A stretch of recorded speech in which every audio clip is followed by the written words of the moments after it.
वल्लभ भाई पटेल, जरा खामोश बैठो भाई, तुम्हारा जोश बाद में दिखाओ। चुनाव में उसमें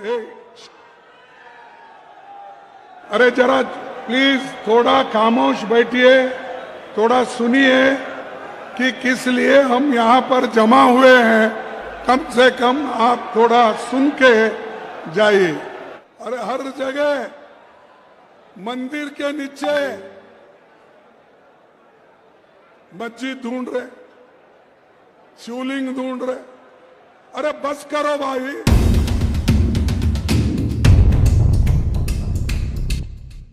अरे जरा प्लीज थोड़ा खामोश बैठिए, थोड़ा सुनिए कि किस लिए हम यहाँ पर जमा हुए हैं। कम से कम आप थोड़ा सुन के जाइए। आज संविधान को बचाना जरूरी है और संविधान और लोकतंत्र, इसको बचाने के लिए ये बहुत बड़ी रैली यहाँ पर हम कर रहे हैं। आप चाहते हैं ना संविधान को बचाना? चाहते हैं? लोकतंत्र को बचाना चाहते हैं? तो इसीलिए आप सुनिए कि किसने क्या क्या कहा और किसने कांग्रेस पार्टी को, संविधान को कुचलने की कोशिश कर रहे हैं। महू ये धरती ऐसी है जो डॉक्टर बाबा साहब अम्बेडकर इस महू में पैदा हो गए थे और उन्होंने एक आदमी सारे देश में अछूत लोगों को, दलितों को, पिछड़ों को, गरीबों को उनके हकूक दिलाने की पूरी कोशिश उन्होंने की। एक व्यक्ति इतना काम कर सकता है। अगर आप सभी अंबेडकर बने तो ये बीजेपी की सरकार हिल जाएगी और बीजेपी का पता नहीं रहेगा। आपको बनना है अंबेडकर, आपको बनना है पंडित जवाहरलाल नेहरू, आपको बनना है महात्मा गांधी। आप ये बनकर लड़ेंगे तो आप कुछ हासिल करेंगे। आपके तरफ से राहुल गांधी जी आप लड़ रहे हैं। कन्याकुमारी से लेकर कश्मीर तक उन्होंने पैदल यात्रा निकाली। किनके लिए? इस देश के लोगों के लिए, संविधान बचाने के लिए, सब लोगों को जोड़ने के लिए उन्होंने ये काम किया और वो काम आपको भी करना है। भाइयों, मैं आप सभी को ये कहना चाहता हूं, बाबा साहब 14 अप्रैल 1891 में इसी धरती में वो जन्म लिए थे और जन्म लेकर उन्होंने यह महसूस किया कि जब तक इस देश में अच्छी संविधान नहीं बनेगी, देश को आजादी नहीं मिलेगी, तब तक गरीबों की भलाई नहीं होगी। ये उन्होंने अपनी बात 1939 में बताई थी। पंडित जवाहरलाल नेहरू जी लाहौर सेशन में उन्होंने डिक्लेयर किया था कि देश को संपूर्ण आजादी मिलना चाहिए, स्वतंत्रता मिलना चाहिए। तब से लेकर लड़ते हुए महात्मा गांधी जी के नेतृत्व में हम आजादी हासिल किए। और आज जो हमको कांग्रेस को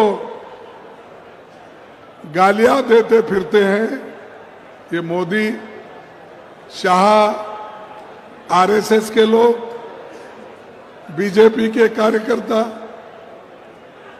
लेकिन ये लोग देश की आजादी के लिए कुछ नहीं किए। ये सिर्फ ब्रिटिशरों की नौकरी किए, ब्रिटिशर के साथ थे। आजादी के लड़ाई में उनका कोई भी भागीदारी हिस्सा नहीं था। क्या ऐसे लोगों को आप माफ करेंगे? इन लोगों को सबक सिखाना या नहीं? सबक सिखाना है तो एकजुट हो जाओ। एकजुट होके जो हकूक आपको मिले हैं उस हकूक की रक्षा करो। अगर आप नहीं करेंगे नुकसान आपका है, नुकसान राहुल गांधी जी का नहीं है, सोनिया गांधी जी का नहीं है, या मंच पे बैठे हुए बड़े बड़े लोगों का नहीं है। नुकसान है दलित, पिछड़ा, आदिवासी, गरीब, इन लोगों का नुकसान है। इधर सोचिए आप। और जब तक अपनी सोच इधर नहीं रखते तब तक तुमको कोई हकूक नहीं मिलेगा। आज मैं आपसे कहना चाहता हूं कि समाज में लोगों के समानता स्थापित करना ये बाबा साहब का एक एम था। और उसीलिए उन्होंने बहुत से कानून रचे। उनको संपूर्ण अगर सपोर्ट किसी ने किया वो पंडित जवाहरलाल नेहरू जी और महात्मा गांधी जी ने किया। वो करने के बाद ही इस संविधान के अध्यक्ष बाबा साहब अम्बेडकर बने। बनकर उन्होंने इस देश को एक बहुत बड़ा देन दी। तो भाइयों, मैं आपसे यही कहने वाला हूं, आप कुछ हासिल करना चाहते हैं, एकजुट होकर मेहनत करना चाहिए। और जब तक आप एकजुट नहीं होते आपको मंदिर में प्रवेश नहीं मिलेगा। आपको जब आपके बच्चे शादी करके घोड़े पे सवार होके जाते गांव में से, वो अधिकार आपको नहीं मिलेगा। आपको मालूम है पहले मध्य प्रदेश में क्या हुआ था? एक आदिवासी बच्चे के मुंह में पेशाब करके अवमानित किया गया था और शिवराज चौहान साहब उसके पैर धो रहे थे। अरे पैर धोने से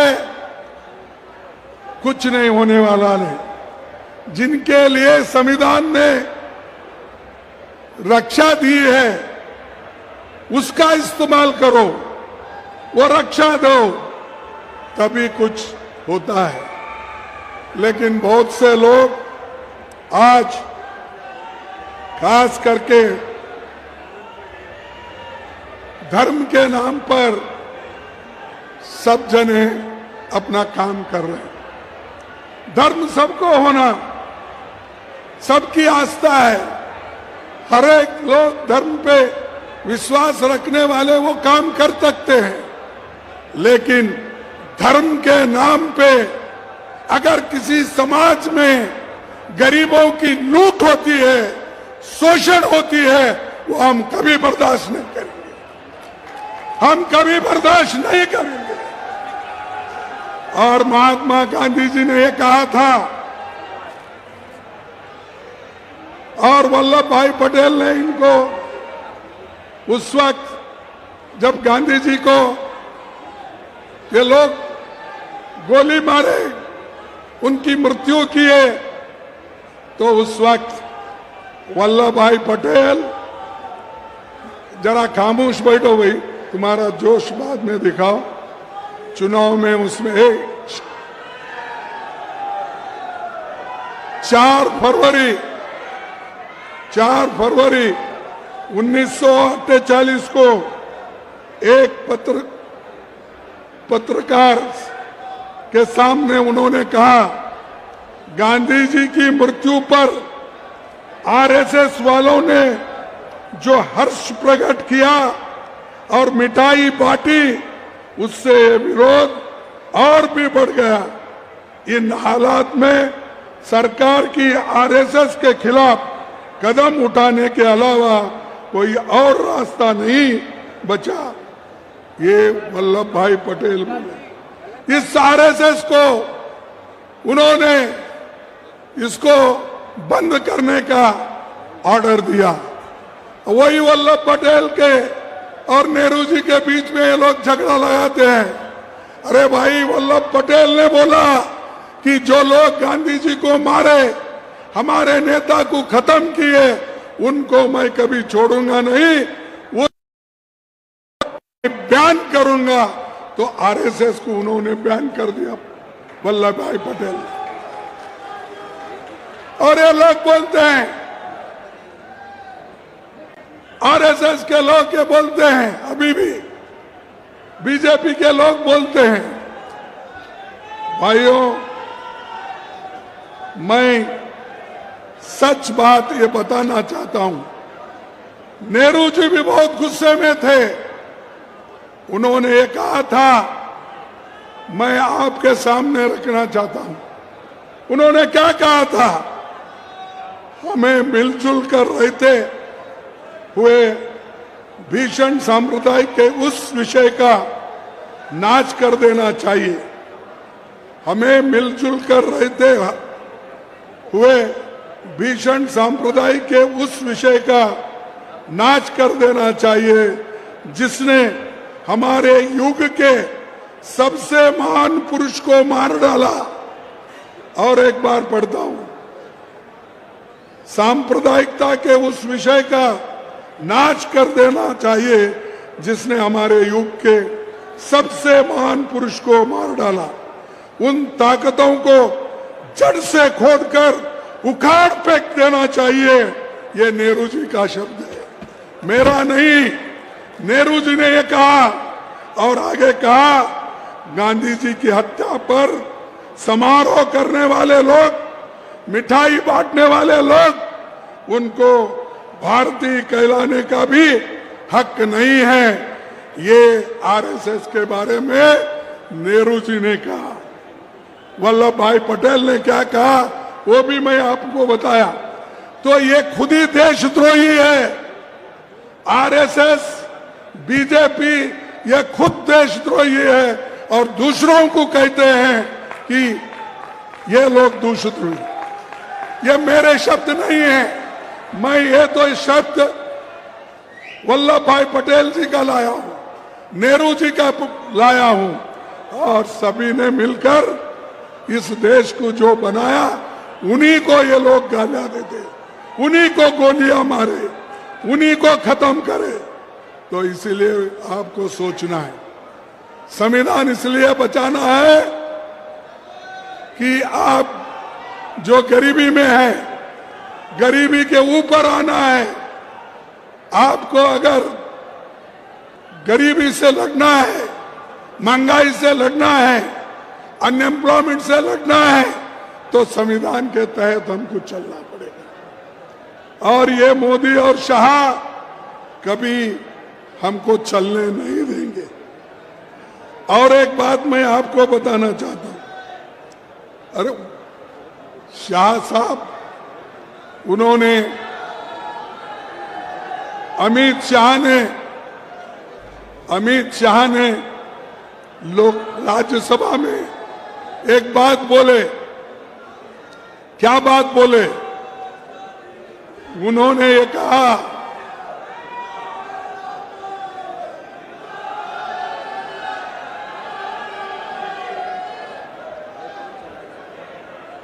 बोलो बोलो और बोलो। अमित शाह ने ये बात बोली। क्या बोले? लोग सब अंबेडकर अंबेडकर अंबेडकर बोलते हैं। अगर तुम अंबेडकर अंबेडकर इतने बार नाम ले रहे हो, उतने ही बार अगर आप भगवान का नाम लेते तो 7 जन्म से स्वर्ग में जाते थे। ये है इनकी नीति, ये है बाबा साहब के प्रति उनका गौरव। तो इसलिए आप बच के रहना।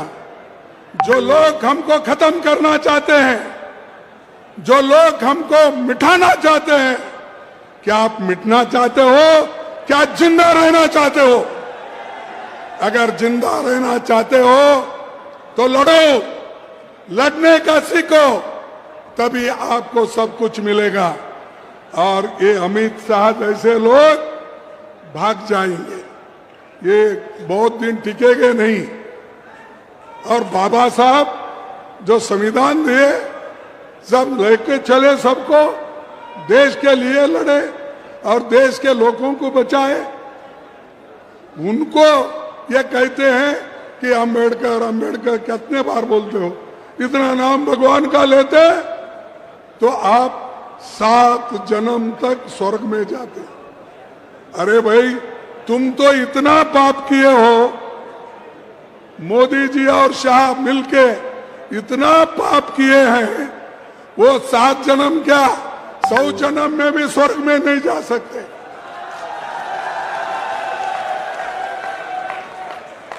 कभी नहीं।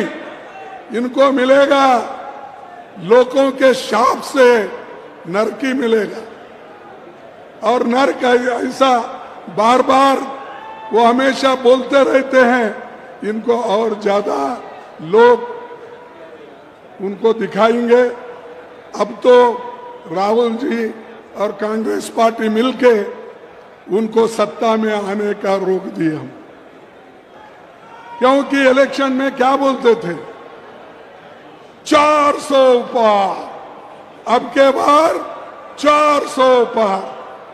अरे बाबा, 400 पार वाले तो गए, अब तुम मेजॉरिटी में भी नहीं है, तुमको मेजॉरिटी नहीं मिली, तुम 2 पैर लगा लिए।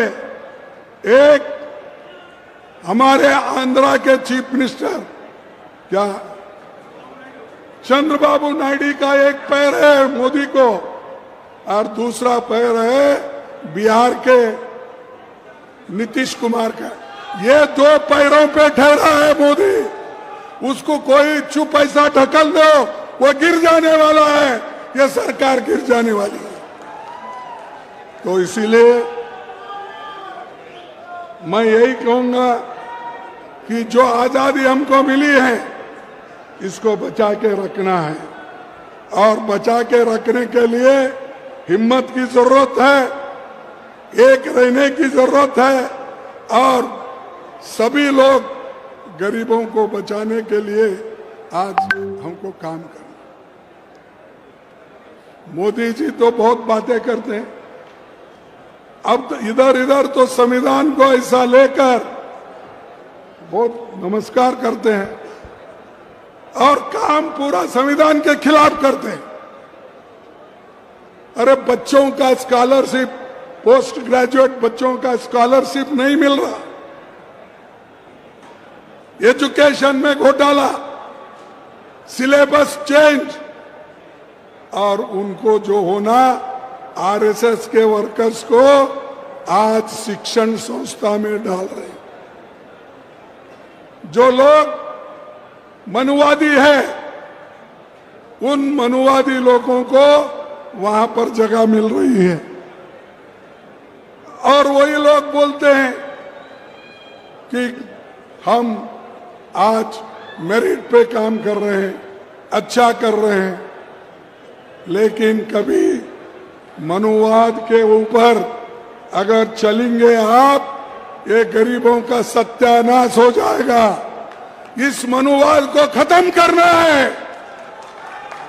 आप लोगों को एक होकर, नेहरू, बापूजी, जो इंदिरा गांधी जिन उसूलों पे चले, गरीबों के लिए उन्होंने जो काम किया, वो काम आपको आगे बढ़ाना है। ये मोदी कि जो झूठे वायदे जो बोलते हैं उसमें मत जाओ।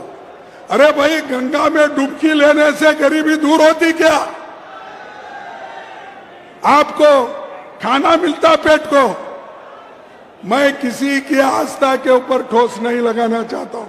अगर किसी को दुख हुआ तो मैं माफी चाहता हूं, लेकिन आप बताइए, अरे जब बच्चा भूखा मर रहा है, बच्चा स्कूल में नहीं जा रहा है, मजदूरों को मजदूरी नहीं मिल रही है, जब ये है तो ये लोग जाकर हजारों रुपए खर्च करके कंपटीशन पे डुबकियां मार रहे। कंपटीशन में एक डुबकी मारता दूसरा, और जब तक वो टीवी में अच्छा नहीं आता तब तक डुबकी मारते रहते। ऐसे लोगों से देश की भलाई होने वाले नहीं है। हमारी आस्था भगवान में है, कर सकते हैं, हर एक को आजादी है। तुम रोज पूजा करते हो, घर में हर आदमी हर महिला पूजा करके बाहर निकलती है, कोई एतराज नहीं है। हमको एतराज है गरीबों का जो शोषण हो रहा है धर्म के नाम पर, उनके खिलाफ हमको लड़ना है। इसीलिए भाइयों, मैं और एक जो मुद्दा हमारे नेता राहुल गांधी ने उठाया, जातीय जनगणना, इस जातीय जनगणना को आप करवाना चाहिए। ये बहुत फायदे का है। अगर बैकवर्ड क्लास को उसकी वैल्यू मालूम हो गई, उसके लिए क्या फायदेमंद है, तो वो अगर जाति जनगणना हो गई तो उसका एजुकेशन क्या है, उसकी जमीन कितनी है, उसको क्या मिल रहा है, इसको क्या नहीं मिल रहा है, वो मालूम होता है। किसी को फंसाने के लिए नहीं, किसी को दबाने के लिए नहीं है, ये गरीबों की भलाई के लिए जाति गणना का जो बीड़ा राहुल जी ने उठाया है वो हमको करना है, उसके लिए लड़ना है, उसके लिए आगे बढ़ना है। भाइयों, मैं आज ऐसे ताकतों के खिलाफ राहुल जी लड़ रहे हैं, और जब राहुल जी लड़ रहे हैं, आपका कर्तव्य होता है कि आप भी लड़ना चाहिए। अगर आप नहीं लड़ेंगे, पीछे हटेंगे, तो समझो आपकी हार है, और ये हार हमेशा के लिए रहेगी। तो इसीलिए मैं आपसे विनती करूंगा कि आप सभी लोग ये जो हमने यात्रा रैली निकाली है, वैसा ही खास करके अमित शाह जो बाबा साहब का अपमान किया है, उसके लिए हर जगह प्रोटेस्ट होना चाहिए, हर जगह लड़ना चाहिए। मैं एक बात सुना यहाँ पर कि यहाँ पर सुना, जो बाबा साहब अम्बेडकर जिस कम्युनिटी से आते हैं वो कम्युनिटी महार है, वो महार कम्युनिटी को यहाँ रिजर्वेशन नहीं है। वो क्यों नहीं, क्या नहीं, मुझे मालूम है। जो अछूत लोग हैं उनको अगर रिजर्वेशन नहीं मिला तो बड़ा मुश्किल होता। आइंदा जब हमारी सरकार मध्य प्रदेश में आएगी, हम जरूर उनको शेड्यूल कास्ट का दर्जा दिला के रहेंगे। ये गरीबों के लिए, सब गरीब एक होते हैं। तो मैं आप तमाम से ये कहूंगा कि भाई, ये गोलवलकर गुरुजी की थ्योरी छोड़ो, सावरकर की थ्योरी छोड़ो, हेगड़ेवार की थ्योरी छोड़ो। आप सिर्फ बाबा साहब अम्बेडकर, नेहरू और बापू की थ्योरी को लेके, आइडियोलॉजी को लेके आप आगे बढ़ो, यही मैं कहता हूं। और एक आपको मैं बात बताना चाहता हूं कि हमारे खुले तौर पर जो ये लोग बीजेपी के हर समाज का अपमान कर रहे हैं। अरे हर जगह मंदिर के नीचे मस्जिद ढूंढ रहे, शिवलिंग ढूंढ रहे। अरे बस करो भाई, जो हो रहा है हो रहा। कोर्ट भी बोला, सभी लोग बोल रहे, लेकिन सब लोग मिलके आज चंद लोगों को उचका रहे। वो आरएसएस वाले भी बोले कि भाई मंदिर के नीचे, मस्जिद के नीचे शिवलिंग मत ढूंढो, ये खुद ही बोले, लेकिन खुद ही उचकाते हैं। एक तरफ बोलते हैं, दूसरे तरफ उचकाते हैं। तो इसीलिए हमको शांति से रहना है। कोई भी अन्याय अगर करता है, कोई अगर अन्याय करता है, उस अन्याय के खिलाफ लड़ने की शक्ति आप में होना चाहिए।